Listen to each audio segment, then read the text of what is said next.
मुलांच्या डब्याला देता येणारी आज आपण पावट्याची भाजी तयार करणार आहे आणि कमी वेळामध्ये आणि कमी साहित्यामध्ये ही भाजी तयार होते। तुम्ही चपाती बरोबर किंवा भाकरी बरोबर ही खाऊ शकता अशी ही सोपी भाजी आहे। नमस्कार, मी सपनास इंडियन फूड्स कुकिंग रेसिपीमध्ये मी तुम्हा सर्वांचे स्वागत करते। पावट्याची भाजी तयार करतोय, त्यासाठी इथं आपण पाव किलो एवढा पावटा घेतलेला आहे आणि ह्या पावट्याची भाजी चवीलाही छान लागते आणि कमी वाटणामध्ये पटकन तयार होणारी ही भाजी आहे। त्यामुळे इथं आपण पाव किलो एवढा पावटा पहिल्यांदा स्वच्छ धुवून घेणार आहे। पहिल्यांदा बघा, मी इथं कढईमध्ये पाणी घेतलेलं आहे आणि त्याच्यामध्ये पावटा ओतल्यानंतर चुळून आपल्याला हाताने चांगला स्वच्छ धुवून घ्यायचा आहे। स्वच्छ धुवून घेतल्यानंतर जे पाणी आहे ते मी आता ओतून देणार आहे आणि दुसरं बघा, मी एक स्वच्छ पाणी घेतलेलं आहे, त्याच्यामध्ये आता आपण पावटा धुतलेला ओतून घेतलेला आहे। त्याच्यावरती ताट झाकून गॅसवरती मी कढई ठेवलेली आहे आणि पावटा आपण शिजवून घेणार आहे।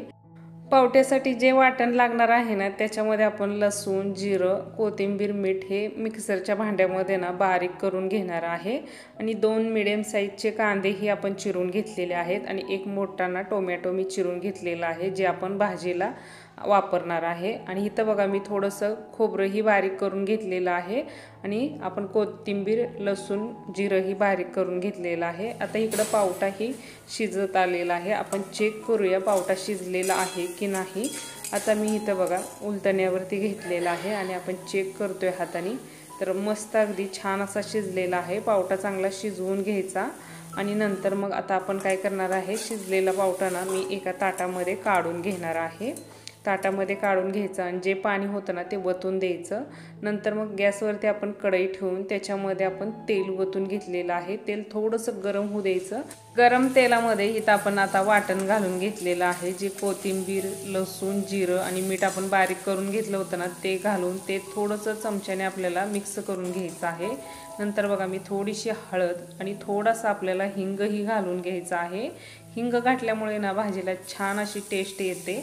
आणि इथं आपण जे कांदा आणि टोमॅटो चिरून घेतलं होतं तेही घालून तेही आता आपण चमच्याने चांगलं परतून घेणार आहे। गॅसची फ्लेम आता आपण फुल ठेवलेली आहे आणि फुल फ्लेमवरती आपल्याला कांदा आणि टोमॅटो चांगला तेलामध्ये परतून घ्यायचा आहे। जेवढा तुम्ही कांदा आणि टोमॅटो चांगला भाजून घ्यायचाल तेवढी भाजी छान लागते। त्यामुळे आपण इथं अगदी 2 ते 3 मिनिट कांदा आणि टोमॅटो चांगला भाजून घेणार आहे। नंतर मग त्याच्यामध्ये आपण घरचा मसाला घालून घरचा मसाला सुद्धा मिक्स करून घेणार आहे। घरचा मसाला मिक्स झाल्यानंतर मग जे आपण बारीक असं खोबरं वाटून घेतलं होतं तेही आता आपल्याला घालायचं आहे। तेही आपण आता घालून तेही चमच्याने चांगलं परतून घेतलं। सर्व मसाले आणि खोबरं चांगलं परतून घ्यायचं आणि नंतर मग त्याच्यामध्ये आता आपल्याला गरम केलेलं पाणी थोडंसं घालायचं आहे। म्हणजे इथं बघा, मी अर्धा पेला एवढं पाणी घातलेलं आहे। आता आपल्याला काय करायचं आहे, जो आपण मसाला घातलेला आहे तोही चांगला शिजवून घ्यायचा आहे आणि त्या संगटना कांदा आणि टोमॅटो ही चांगलं शिजलं जातं। जेवढं कांदा आणि टोमॅटो चांगलं शिजलं जाईल तेवढी भाजी छान लागते। त्यामुळे इथं आपण तेल सुटेपर्यंत बघा चांगलं मसालाही भाजून घेतलेला आहे आणि कांदा आणि टोमॅटोही भाजून घेतलेला आहे। आता नंतर मग त्याच्यामध्ये आपण आता शिजवलेला पावटा घालून घेणार आहे। पावटा घातल्यानंतर चमच्याने चांगला तो मसाल्यामध्ये मिक्स करून घ्यायचा आहे। मसाल्यामध्ये आपण चांगला मिक्स करून घेणार आहे। इथं बघू शकता मस्त अगदी मसाल्यामध्ये मिक्स झालेला आहे। असं मिक्स करून घ्यायचा आणि नंतर मग त्याच्यामध्ये आता आपल्याला थोडंसं गरम पाणी वतायचं आहे। आता गरम पाणी वतून आपण थोडासा गॅसची फ्लेम लो ठेवून पावटा चांगला शिजवून घेणार आहे। पावटाही मसाल्यामध्ये आपल्याला चांगला शिजवून घ्यायचा आहे। त्यासाठी आपण इथं तेल सुटेपर्यंत पावटाही 1 मिनिटभर नंतर आणि शिजवून घेतलेला आहे, तरच छान असे मसाले पावट्यालाही लागले जातात। तेवढीच भाजी चवीलाही खूप छान लागते। ही भाजी तुम्ही चपाती बरोबर, भाकरी बरोबर ही खाऊ शकता किंवा मुलांना जर डब्याला तुम्हाला ही भाजी द्यायची असेल तर तुम्ही मुलांनाही डब्याला देऊ शकता।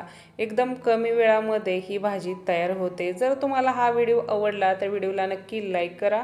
तुमच्या मित्रमैत्रिणीसोबत, नातेवाईकासोबत हा व्हिडिओ सर्वांना शेअर करा। सबस्क्राईब करा, कमेंट करा। भेटू आपण अशाच एक नवीन आणि छानशा रेसिपीमध्ये। धन्यवाद।